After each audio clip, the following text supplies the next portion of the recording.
So if I can ask you, gentlemen, so what do you think we should be doing as a society in terms of encouraging more students to go to community college?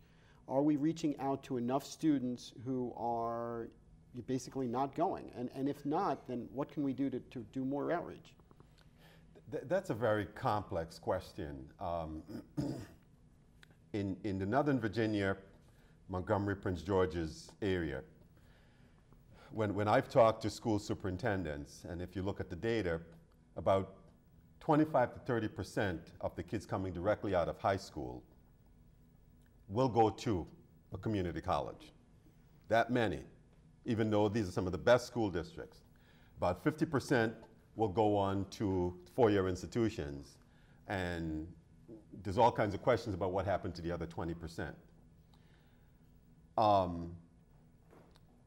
Everyone's really surprised that in less than 2 years worth of operation, we have over 2,600 students, and that doesn't include those who come in for short-term training in the district. And yes, we should be encouraging more people to go to community colleges, but we've got to dissect that. You've got high school students, that's just one group, but you have lots of adults who have some college and no degree. You have lots of adults who have never been to college, and they're finding their way through life, but given the knowledge economy that we now live in, it becomes a very complex thing for them to do. We have to encourage more people to go to college, period, because we know that part of the economic health, not just of that family, but of the nation, depends on how well educated we are. Over the years, in looking at data, we can look at all sorts of data, but if you want to point to something, and Jim, maybe you can shed some light on this as well. If you want to point to a factor that determines whether a young woman goes to college or not, check and see if mom went. If mom went to college, there's a greater likelihood. The other thing that we now know, and we've been devising programs to deal with that, if you take a young person in high school and you expose them to some form of early college, whether it be through dual enrollment or some other kind of program, the ones who complete some college work in high school are likely to go on to college. Those who complete 15 credits or more, there's a greater likelihood that they will go and they will complete. So part of what we need to do is to find every method possible. We've got to work with parents. We've got to work with the teachers. We've got to work with the kids themselves. We did something a little bit unusual this past summer. We had a College Readiness Institute this summer. And Jim, you would love this. And people say, well, that's great. So how many students did you have? No, this was not for students. This was for high school teachers. And you would be surprised to find out how many of us went to college and forgot what it was like your first year in college. And they were so amazed to find out that there was so much they were missing that they said, well, we should offer this for all of the high school teachers in the DC public school system. I mean, so there are a lot of things that we can do. There are some things we're doing already. And you probably have a question in there about the financing of education down the road. So I'll hold my remarks so I can let Jim say a few words in there. Well, I mean, there are a lot of complexities to these issues. First of all, I guess I should have said this at the top, but I think it's great you're doing a program about community colleges, because so much of the focus in the media is about the selectivity of college, how tough it is to get in, how expensive it is. And the fact is that the vast majority of colleges are very reasonably priced, thanks to community colleges. And that the vast majority of colleges, I mean, there was no room at the inn, in the end here at University of District of Columbia's Community College at the start of the school year. But the vast majority of schools are looking for students, welcome students, want to embrace students, and students have an opportunity to study throughout the year. So young people should look at this as a continuum. Some students do blossom early and do have wonderful high school records, and they and their parents and the media are focused on who will get into the Ivy League schools. Right. But many are late bloomers, or many are, have had distractions of one sort or another during their K through 12 years, but they're still bright. They still want to learn. And so they can then enter the higher education system in a community college and prove themselves, and perhaps they really want to just to get a degree after 2 years and enter the workforce because they have to for financial reasons. But perhaps they want to use it as a stepping stone to a 4-year degree.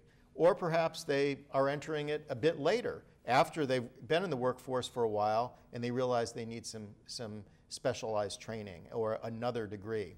And so that's where the community college can play a role throughout each of those steps in the process. For an 18-year-old, for a 24-year-old, for a 40-year-old. Right. Well, how do other countries do it? Do other countries have a community college system like ours? From the research I've done, not many have a community college system that's like ours. Many, you know, many countries in the industrialized world have a pretty rigid higher education system, where it's really you're either on track to go to a university or not, and then rather than community college, it's often what is referred to as a technical school that a student will then enter after the equivalent of their high school degree. And so there doesn't seem to, here I think the strength and then the lack of clarity in our system makes it perhaps more difficult to navigate for a student. The strength is that there can be flexibility. You're not just consigned to never being able to get your 4-year degree, but also it's less clear for you what your options are if you are not on the university track, and so you have to be self-motivated to investigate community college and other options. And that you're absolutely correct. And when I grew up in Trinidad and Tobago, we had the British system, and that flexibility just wasn't there. You were either on the track to university or you ended up at some technical school. But closer to what's happening today, places like South Africa, India. I was in Brazil a couple of years ago, and we were looking at helping the Brazilian government because they were looking at, I think, something to the equivalent of 500 new, what would be the equivalent of community colleges. And it was somewhat humbling because here we are struggling with all of these issues, and they're asking us, how can we do this? And so one of the things that I said to them, I said, look, as you go through this process, adding more capacity to your higher ed system, keep thinking that the students that you've always been used to getting and putting through your universities are going to be unlike the ones that you will be putting through these new community colleges that you're trying to create. And so all of the people at these CEFETs, as they call them, you know, they kept on thinking, oh, I think I understand what you're saying. I said, no, I'm not sure you understand. We're struggling with these issues because we're dealing with students who come to us with very different sets of issues, and you've got to find ways to deal with that. Canada has this community college system as well, too. Not unlike ours in many ways, but same kind of issues. And so for many of the other countries, they're now beginning to realize if you democratize education, then you're going to have all of this host of other issues to deal with that you didn't have to deal with when the system was as rigid as it was. Right, and speaking of democratization, we've only got a few minutes left, but maybe if you don't both mind saying a word or two about your vision for the democratization of education in the years ahead, and maybe we can just kind of advice to our viewers in terms of what they should get and would get if they came to your school, and what they would get generally if they came to a community college. Sure, go ahead, Doctor. I think as a society, we absolutely cannot settle for where we are. If you look at all of the cycles, the Higher Education Act that made it so that so many returning veterans could partake in higher education is a perfect example of what that has done for our economy. And we have to think about education in those ways, because it's not just about learning for the sake of learning. And there are those who argue that, well, learning for the sake of learning is what we ought to do, but the truth is, education has always been a commodity. We have to know where things are. What I'd like to see us do much better on the education end is to be able to address emerging areas, because we tend to play catch up. We notice that, oh, we may need jobs in these areas. And while we cannot always focus on every single job as one that is market-driven, so to speak, we must focus there first and foremost so that we're meeting the needs of our society right away.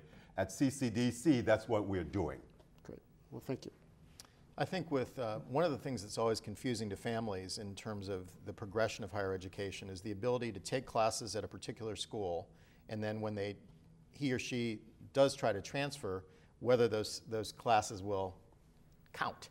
And I think that some balance has to be struck between preserving the intellectual and academic integrity of individual institutions, which is a hallmark of the way higher education has worked in our country for 200 years, but also have some easy to understand sort of pathway for a student and their parents to look at so that they can see that classes at a particular institution will be taken as credit at the next institution and so forth, so that there's more of a clear goal that they have in mind when they start their education.